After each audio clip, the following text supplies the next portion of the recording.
You may be eligible for a VA home loan if you're a service member, veteran, or surviving spouse. Your VA home loan benefit can be used to purchase a home with no money down and low closing costs. You can also refinance a conventional mortgage into a VA loan without paying any fees at closing.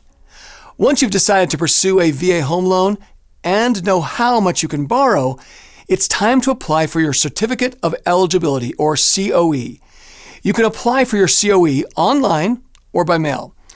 Once you've determined which lender you want to work with, the lender will review your application and certification of eligibility. Then they'll ask you to sign a loan agreement.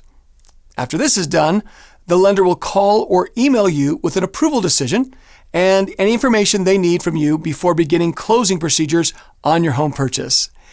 You can use your VA home loan guarantee benefit to purchase a home, and once you've used it once, you may be able to use the benefit again.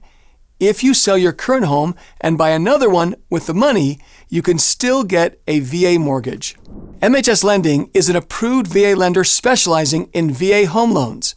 If you're ready to start your VA loan, check your eligibility with MHS here today.